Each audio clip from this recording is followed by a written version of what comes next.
Hello friends, आज हम time and distance के कुछ बहुत इंपॉर्टेंट क्वेश्चन करने वाले हैं जो कि ट्रेन पे बेस्ड क्वेश्चन है। ये क्वेश्चन एग्जाम्स में पूछे जाते हैं, रेलगाड़ी वाले प्रश्न। और इससे पहले अगर आपने टाइम एंड डिस्टेंस का पार्ट 1 नहीं देखा है तो आप वो जाके देख लें। उसमें मैंने कुछ बेसिक फॉर्मूले बताए हैं जो कि आज हम यूज़ करने वाले हैं।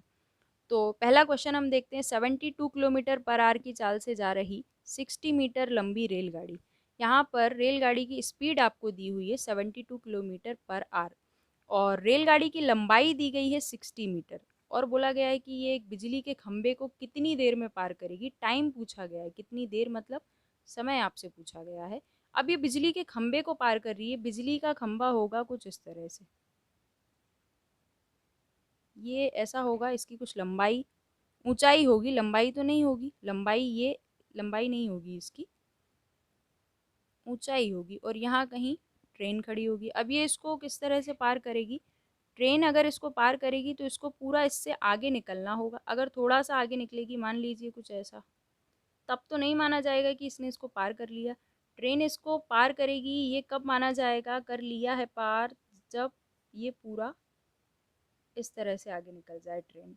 मतलब इसकी जो ट्रेन की लंबाई है 60 मीटर, ये इतनी ही दूरी कवर कर ले तब ये इससे आगे निकल पाएगी। तो जब इन क्वेश्चंस में, ऐसे क्वेश्चंस में आपसे ये कहा जाए कि रेलगाड़ी की लंबाई दी जाए और कहें कि किसी खंबे को पार कर रही है या किसी व्यक्ति को या पेड़ को, कोई ऐसी चीज़ जिसकी खुद की अपनी लंबाई ना हो, तो उस चीज़ को पार करने के लिए रेलगाड़ी को अपनी ही लंबाई को पार करना होगा।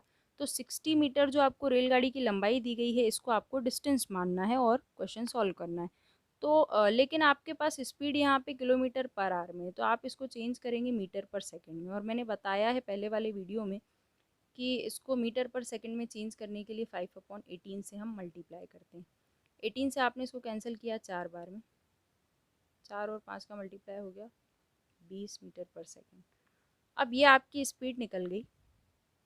हमसे टाइम पूछा है। टाइम का फॉर्मूला होता है डिस्टेंस अपॉन स्पीड, क्योंकि स्पीड का फॉर्मूला क्या होता है, डिस्टेंस अपॉन टाइम। तो टाइम इधर गया, स्पीड इधर आ गई। डिस्टेंस आपके पास क्या है 60 मीटर और स्पीड आपको दी हुई है 20। 20 से आपने कैंसिल किया तो 3 सेकेंड आपका आंसर आ गया। ध्यान ये रखना है कि आपको किस चीज़ को पार करने के लिए बोला है। यहाँ बिजली के खंबे को पार करने के लिए बोला है। खंबे की कोई अपनी लंबाई नहीं होगी, उसकी ऊंचाई ज़रूर होगी, लेकिन ऊंचाई से हमें मतलब नहीं है। लंबाई, किसी चीज़ की अगर कोई लंबाई है तो रेलगाड़ी को वो लंबाई भी पार करनी होगी और अपनी लंबाई को भी पार करना होगा। ऐसे क्वेश्चंस भी हम आगे देखेंगे। 100 मीटर लंबी रेलगाड़ी 30 किलोमीटर पर आवर की चाल से जाते हुए रेलवे लाइन के पास खड़े व्यक्ति को, यहाँ फिर से व्यक्ति की बात की गई है। व्यक्ति की खुद की भी कोई लंबाई नहीं होगी, उसकी ऊंचाई ज़रूर होगी। तो व्यक्ति को पार करने के लिए भी रेलगाड़ी को अपनी खुद की लंबाई को पार करना होगा। तो यहाँ पर भी हम डिस्टेंस किसे मानेंगे, रेलगाड़ी की लंबाई को। और स्पीड कितनी दी हुई है 30 किलोमीटर पर आवर, लेकिन इसको फिर से हमें चेंज करना होगा। तो चेंज करेंगे तो क्या आएगा, 5/18 से मल्टीप्लाई कर देंगे और इसको 6 से कैंसिल करेंगे 5 बार में और ये 3 बार में। 5 और 5 25/3 मीटर पर सेकेंड। आपको वही टाइम निकालना है। यहाँ पर भी कितनी देर में पार करेगी ये पूछा गया है। तो डिस्टेंस अपॉन स्पीड इसका फॉर्मूला होता है।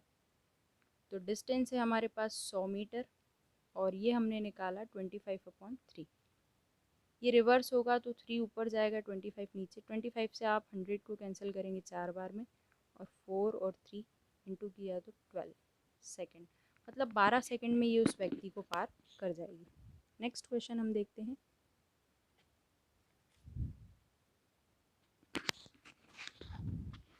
₹350 मीटर लंबी रेलगाड़ी, यहाँ रेलगाड़ी की लंबाई दी गई है और बोला गया है कि 54 किलोमीटर पर आवर की स्पीड से वो जा रही है और 250 मीटर लंबी गुफा को कितनी देर में पार करेगी। अब देखिए, गुफा गुफा की तो यहाँ लंबाई होगी कुछ ना कुछ, कुछ ऐसी गुफा अगर होगी तो इसकी कुछ लंबाई तो होगी ही गुफा की।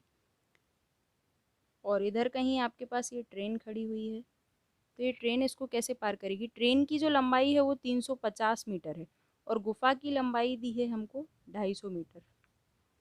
अब ये इसको पार करेगी ट्रेन, इसका मतलब क्या हुआ, अगर ट्रेन यहाँ तक पहुँची, मान लीजिए यहाँ पहुँची, तब तो नहीं माना जाएगा कि इसने इसको पार किया।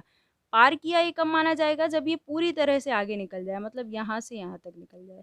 तो देखिए, उसके लिए ट्रेन को क्या करना होगा। ट्रेन सबसे पहले यहाँ से चलेगी और यहाँ तक पहुँचेगी, तो मतलब उसने इस गुफ़ा की लंबाई को पार किया सबसे पहले 250 मीटर जो कि थी, फिर वो ट्रेन के बराबर गुफ़ा के बराबर पहुँच चुकी है। लेकिन अब इसको क्या करना होगा, अपनी खुद की लंबाई जितनी दूरी और तय करना होगा, तब ये इससे पूरी तरह से आगे निकल पाएगी। तो जब ऐसे क्वेश्चन पूछे जाएँ कि आपको उसमें रेलगाड़ी की लंबाई तो दी है, प्लस ऐसी कोई जगह दी है जिसकी खुद की भी अपनी लंबाई है, तो रेलगाड़ी को उसको पार करने के लिए दोनों की ही लंबाई को डिस्टेंस दोनों की लंबाई जितनी डिस्टेंस कवर करनी होगी। तो यहाँ पर आपको दोनों की लंबाई को जोड़ देना है, तो आपके पास टोटल डिस्टेंस आ जाएगी जो कि रेलगाड़ी कवर करेगी उस जगह को पार करने के लिए।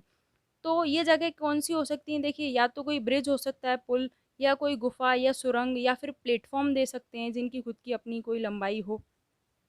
तो क्यों ऐसा होता है ये मैंने इस ड्रॉ के थ्रू आपको समझा दिया। अब हम देखते हैं क्या पूछा गया है हमसे, टाइम पूछा है। और यहाँ पर भी आपको स्पीड को चेंज करना पड़ेगा, तो स्पीड को चेंज करने के लिए मैं क्या करूँगी, 5/18 से मल्टीप्लाई कर दूँगी। 18 से ये 3 बार में, 3 और 5 15, मल्टीप्लाई किया तो 15 आ गया। ये आपकी स्पीड आ गई। टाइम, टाइम का फॉर्मूला होता है डिस्टेंस अपॉन स्पीड, और डिस्टेंस हमारे पास कितनी है, दोनों ऐड हो जाएगी, 350 और 250, और हमने स्पीड कितनी निकाल ली, 15। यूनिट सेम होना ज़रूरी है, इसलिए हमको यहाँ चेंज करना पड़ता है। यहाँ ये मीटर पर सेकंड में है और ये भी मीटर में है, तो हम इसमें वैल्यू रख पा रहे हैं। बिना इसको चेंज किए हम इसमें वैल्यू नहीं रख सकते थे। इसको ऐड किया तो हमारे पास आ गया 600, और 15 से कैंसिल करेंगे तो 4 बार में 60 और ये 40, तो 40 सेकेंड में जो है ये इसको पार कर लेगी। नेक्स्ट क्वेश्चन हम देखते हैं। 171 मीटर लंबी रेलगाड़ी 45 किलोमीटर पर आवर की चाल से 229 मीटर लंबे पुल को, देखिए पुल की भी खुद की कुछ लंबाई होगी, तो ये वही वाला क्वेश्चन है जो मैंने अभी करवाया। पुल हो या कोई प्लेटफॉर्म हो या सुरंग हो, तो इनको पार करने के लिए रेलगाड़ी को इनकी लंबाई तो पार करनी ही होती है, प्लस अपनी लंबाई भी पार करनी होती है। मतलब इसको डिस्टेंस मान के पार करना होता है उसको। तो आप सबसे पहले स्पीड को चेंज करेंगे, तो स्पीड को चेंज करेंगे तो हम 5/18 का मल्टीप्लाई कर देंगे। जब किलोमीटर पर आवर से मीटर पर आवर में जाना हो तो 5/18 का मल्टीप्लाई करते हैं, और अगर मीटर पर सेकंड से किलोमीटर पर आवर में जाना हो तो 18/5 का मल्टीप्लाई करते हैं।